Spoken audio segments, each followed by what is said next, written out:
Part 55, the Epistle to the Hebrews, Running the Race of Faith. Introduction. Throughout our study, we have noted the emphasis on being steadfast in our faith, the warning against developing unbelief, Hebrews 3, verses 12 through 15, the need for a faith that endures, Hebrews 6, verses 11 and 12, and 10, 36 through 39. In chapter 11, we were reminded of many who had this kind of faith. This emphasis continues with our own life of faith described as a race, in which we are surrounded by so great a cloud of witnesses. Hebrews 12, verse 1. The cloud of witnesses refers to those mentioned in the previous chapter, those Old Testament saints like Abraham, Moses, etc. In what way are they witnesses? While the word can mean spectator, it is not likely so used here. That would suggest they are now looking down on us from heaven. But there is no indication the dead know what is going on earth. Ecclesiastes 9, verse 5. While they may have memory of what happened, Luke 16, verse 28, their attention is focused upon their present condition. Revelation 7, verses 9 through 17. The word can also refer to those who bear witness.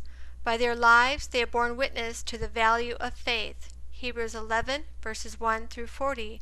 By their exemplary lives they encourage us in running the race of faith. We need to lay some things aside. Note the comparison to running. The runner who seeks to win loses as much weight as possible without hurting performance.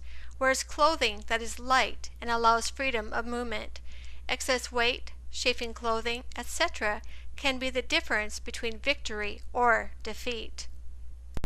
We too must lay some things aside.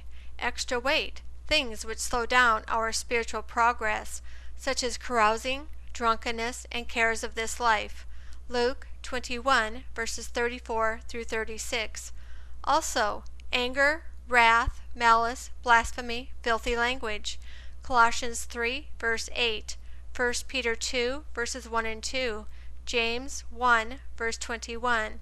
Such things make running the race of faith difficult, if not impossible.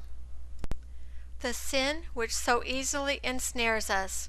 Any and all sins should be laid aside. From the context, I understand the sin to be the sin of unbelief. The epistle was written to encourage faithfulness to Christ and His covenant. We've seen warnings against unbelief. Hebrews 3, verses 12 through 13.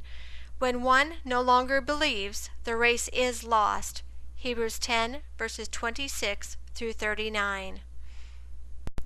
With a full assurance of faith and with every hindrance laid aside, we can run the race of faith as God intended. But as we comprehend the true nature of the course set before us, we can appreciate the need for the element of endurance. We need to have endurance. The race of faith is a marathon, not a sprint. It does not require one quick burst of energy in which the race is soon over. This race requires a sustained effort over a long period of time. Endurance is a necessary quality. Jesus often taught His disciples concerning the need for endurance, patience, in the parable of the sower, Luke 8, verse 12, in preparing the disciples for the limited commission, Matthew 10, verse 22, in His discourse on the Mount of Olives, Matthew 24, verse 13. The writer to the Hebrews had stressed this virtue earlier, in which he appealed to the example of Abraham, Hebrews 6, verses 11 through 15, in which he quoted from Habakkuk, Hebrews 10, verses 36 through 39. We can develop such patience with the help of the Scriptures, Romans 15, verse 4, as we read of the faithfulness of God who fulfills His promises, as we read of the ultimate end of those who persevered in faithfulness. Paul wrote that eternal life would be given to those who by patient continuance in doing good seek for glory, honor, and immortality. Romans 2, verse 7. Therefore, endurance is required for successfully running this race of faith. Equally important is where we have our mind focused as we run the race.